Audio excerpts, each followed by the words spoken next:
जी हां, नहीं रहे दीपक कर्मा। छत्तीसगढ़ प्रदेश कांग्रेस उपाध्यक्ष दीपक कर्मा का कोरोना की वजह से निधन हो गया। दीपक का पिछले 7 दिनों से रायपुर के एक निजी हॉस्पिटल में इलाज चल रहा था। दीपक कर्मा शहीद महेंद्र कर्मा और विधायक देवती कर्मा के बेटे थे। एक दिन पहले सीएम भूपेश बघेल ने अस्पताल में भर्ती दीपक कर्मा का हालचाल जाना था, लेकिन आज तड़के 3:30 बजे इलाज के दौरान दीपक कर्मा ने दम तोड़ दिया। इससे पहले दीपक का जगदलपुर मेडिकल कॉलेज में इलाज चल रहा था। स्थिति गंभीर होने पर उन्हें रायपुर लाया गया था।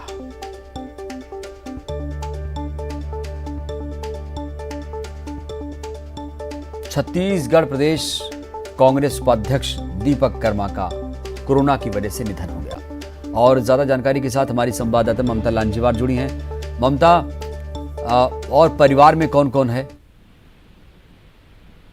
देखिए, विधायक देवती कर्मा हैं, उनके जो भाई हैं वो हैं, और करीबन पखवाड़े भर से जो है वो दीपक कर्मा संक्रमित थे। और उसके बाद उनका इलाज जगदलपुर मेडिकल कॉलेज में चल रहा था।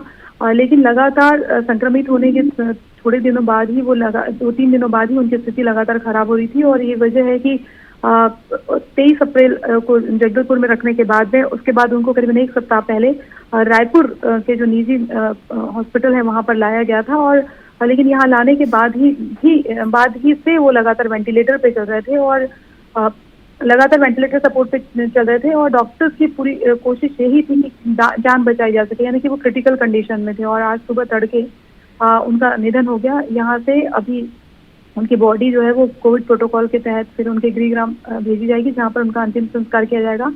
और स्वर्गीय महेंद्र कर्मा के वो बेटे थे, उनकी जो माँ देवती कर्मा है वो कांग्रेस की विधायक हैं। दीपक कर्मा जो है वो कांग्रेस के प्रदेश कांग्रेस के उपाध्यक्ष भी थे। और लगातार उनकी मौत के बाद में कांग्रेस की में जो है वो शोक की लहर है। मुख्यमंत्री भूपेश बघेल ने कल ही फोन करके निजी अस्पताल से उनका हालचाल जाना था। ये भी था कि जब दीपक कर्मा जब जगदलपुर मेडिकल कॉलेज में भर्ती थे तो उस दौरान परिवार ने ऐसा कहा भी जा रहा है कि प्रदेश से बाहर ले जाने की इच्छा व्यक्त की थी, लेकिन कंडीशन इस तरह से नहीं थी कि उन्हें कहीं और शिफ्ट किया जा सके और प्रायोरिटी के तौर पे पहले यहाँ पर MMI नारायणा हॉस्पिटल लाया गया था। कि ममता, कहीं ना कहीं इलाज सही तरीके से शायद नहीं मिला, ऐसा कह सकते हैं, क्योंकि कोविड पेशेंट थे वो और उन्हें जगदलपुर रखा गया था। उसके बाद रायपुर इसी उम्मीद से लाया गया था कि कम से कम यहाँ तो उनकी जान बच जाएगी, लेकिन ऐसा हुआ नहीं। देखिए, अगर हम बात करें तो अभी परिवार के लोगों ने इस तरह की कोई बात शुरुआती तौर पे सीधे तौर पे कुछ आरोप नहीं लगाया है। लेकिन ये जरूर है कि जब वो संक्रमित हुए थे उसके बाद शुरुआती ट्रीटमेंट के तौर पे जगदलपुर मेडिकल कॉलेज में जो कोविड का जहाँ पर इलाज किया जाता है वहाँ पर रखा हुआ था। लेकिन उनकी स्थिति शुरू से ही अगर हम बात करें तो गंभीर लगातार हो रही थी और वहां पर जगदलपुर में बिल्कुल भी स्थिति नहीं संभली।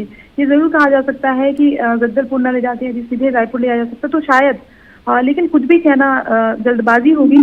पर यह जरूर है कि जब रायपुर के निजी हॉस्पिटल में लाया गया था तो वो वेंटिलेटर सपोर्ट पे ही थे, यानी कि उनकी स्थिति जगदलपुर मेडिकल कॉलेज में गंभीर हो सकती थी।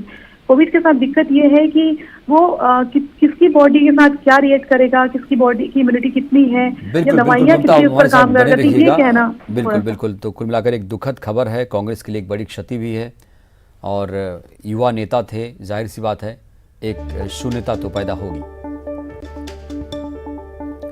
और एक बड़ी खबर, छत्तीसगढ़ में 18+ टीकाकरण स्थगित कर दिया गया। 18 से 44 साल के लोगों का टीकाकरण स्थगित कर दिया गया। हाईकोर्ट की आपत्ति के बाद राज्य सरकार ने निर्णय लिया। टीकाकरण में भेदभाव का आरोप लगातार लगाया जा रहा था। मुख्य सचिव के अध्यक्षता में बनी समिति हाईकोर्ट के आदेश का अब अध्ययन करेगी। समिति की सिफारिश के बाद शुरू होगा टीकाकरण। 18 से 44 साल वालों के लिए टीकाकरण चल रहा था, लेकिन अब इस पर रोक लगा दी गई है।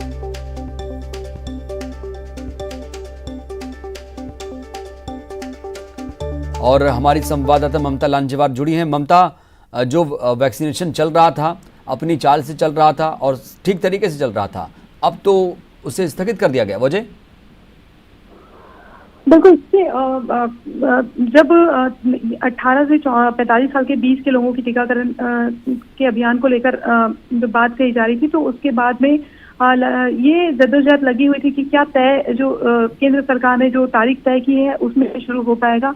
और क्योंकि राज्य सरकार का कहना था कि वैक्सीन नहीं है, राज्य सरकार ने 25-25 लाख जो वैक्सीन की डोजेस हैं वो दोनों कंपनियों को जो है वो ऑर्डर किए थे, लेकिन जो भारत बायोटेक है उसने केवल ये उसने कह दिया था कि 25 जुलाई तक जो है वो जुलाई तक ही वो वैक्सीन को भेज पाएंगे। लेकिन ये जरूर है कि शुरुआती तौर पे 3 लाख वैक्सीन को लेकर सहमति दे दी गई, जिसमें से 1.25 लाख के करीबन 1.5 लाख के करीबन वैक्सीन पहुंची थी। अब इस वैक्सीन के साथ शुरुआत करना था, तो अंत्योदय के साथ वर्ग के साथ सरकार ने ये कहा कि उन्हें सबसे पहले सेव किया जाए, उसके बाद में जैसे जैसे वैक्सीन आती जाएगी बाकी वर्गों को वैक्सीन लगाई जाएगी। लेकिन इसको लेकर जो अमित जोगी हैं उन्होंने भी हाई कोर्ट में जो है वो याचिका डाली थी। इसके अलावा अलग अलग तरीके से इसको लेकर जो है वो विरोध दर्ज किया जा रहा था। अब हाईकोर्ट के आदेश के बाद में बिल्कुल, हालांकि ममता जो राजनीति कर रहे हैं नेता लोग, वैसी मंशा सरकार की नहीं थी, आरक्षण का कोई प्रावधान नहीं था,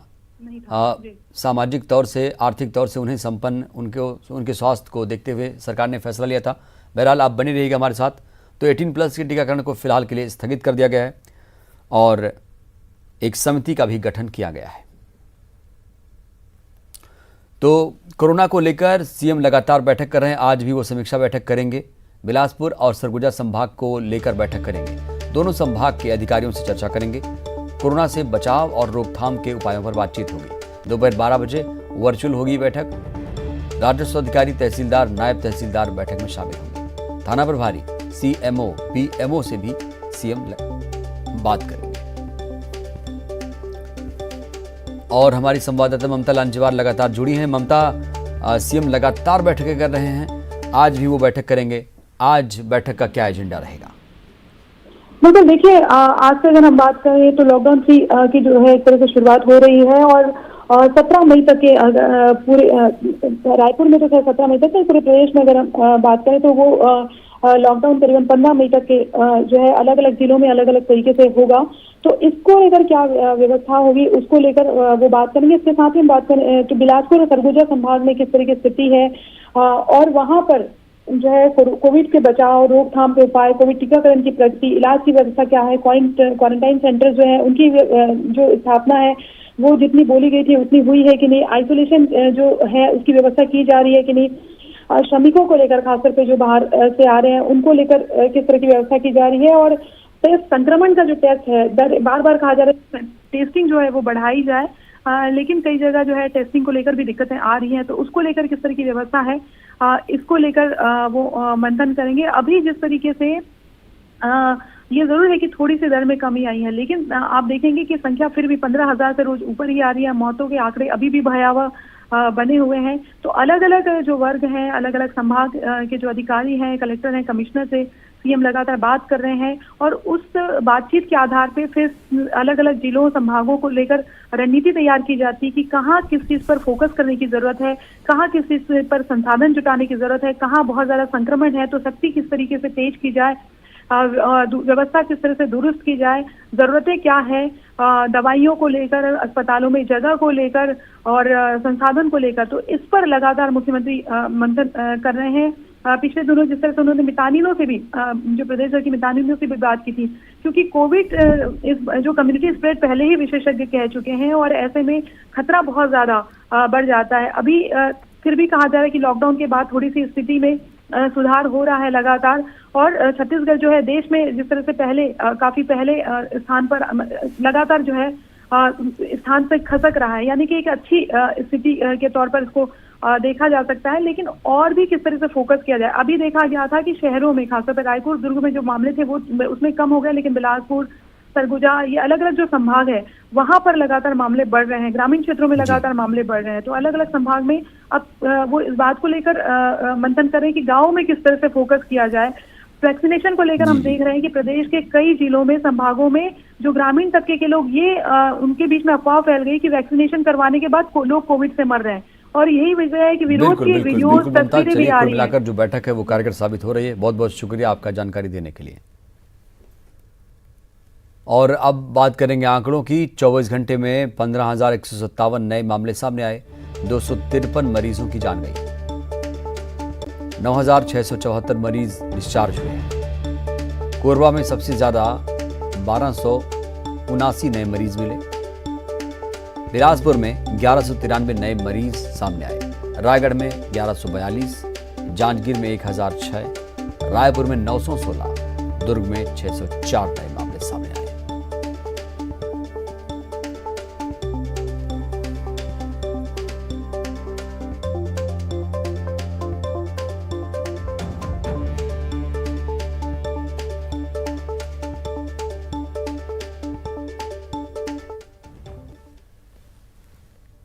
ब्रेक के बाद हाजिर हूं। नए स्ट्रेन को लेकर बस्तर में अलर्ट जारी किया गया। आंध्र प्रदेश में नए स्ट्रेन मिलने से हड़कंप है। आंध्र से आने वाले जाने वाले लोगों का लगातार टेस्ट कराया जा रहा है। पॉजिटिव आने पर कोविड केयर सेंटर भेजा जा रहा है।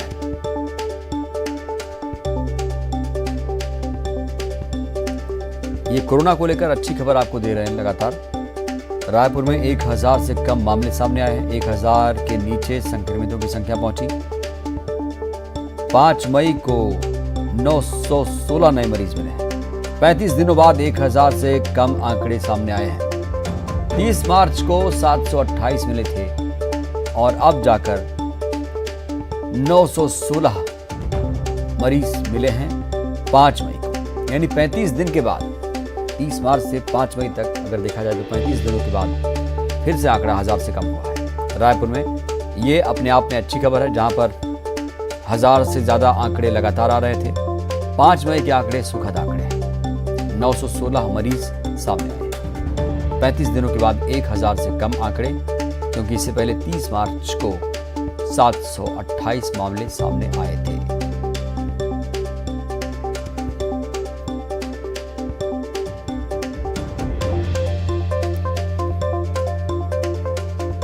तो राजधानी में कोरोना संक्रमण से जुड़ी यह अच्छी खबर है। 1000 के नीचे संक्रमितों की संख्या पहुंची है।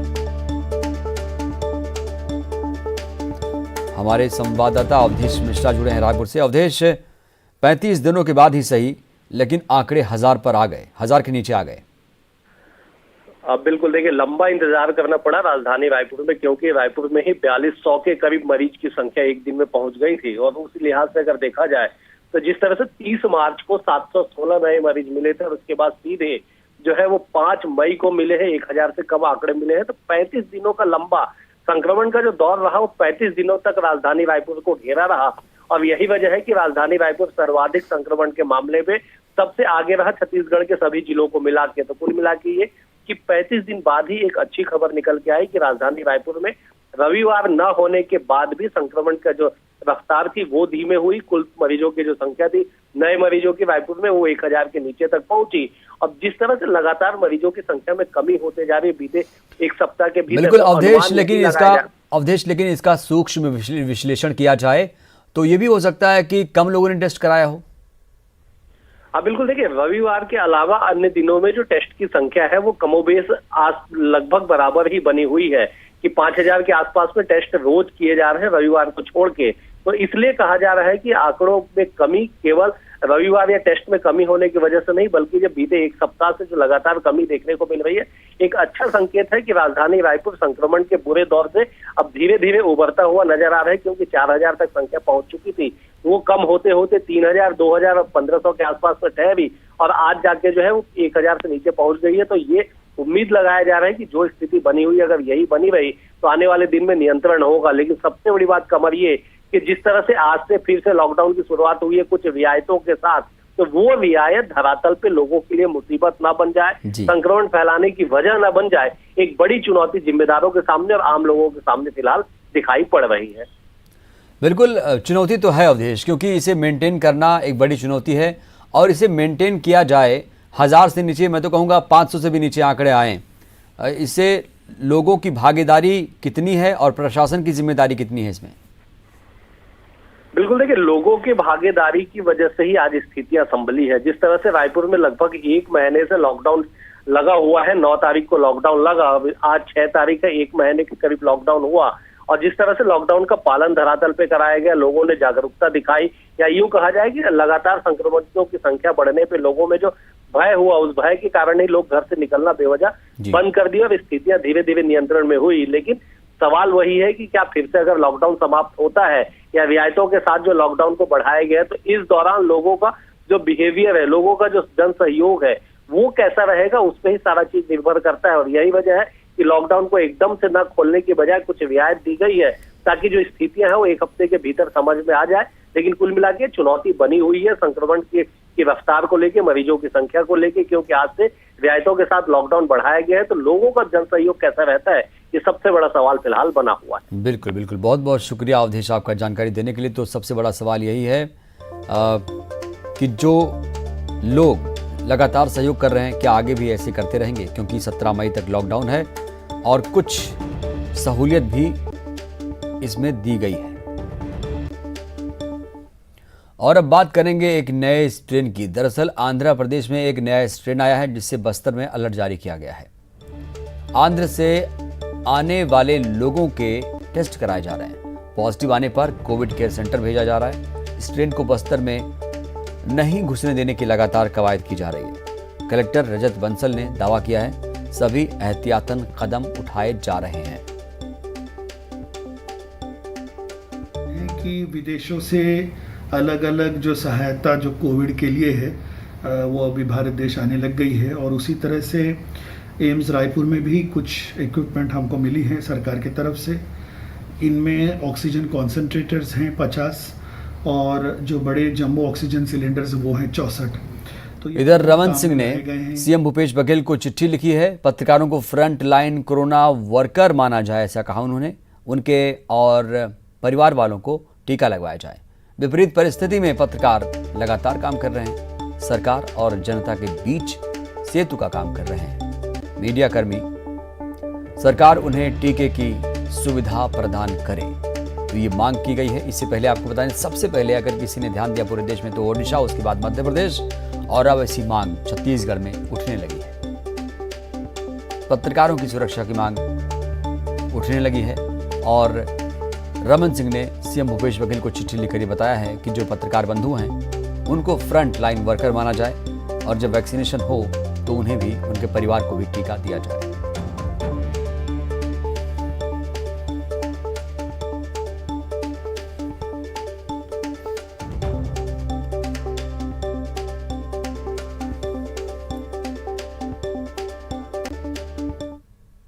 और अब मध्य प्रदेश की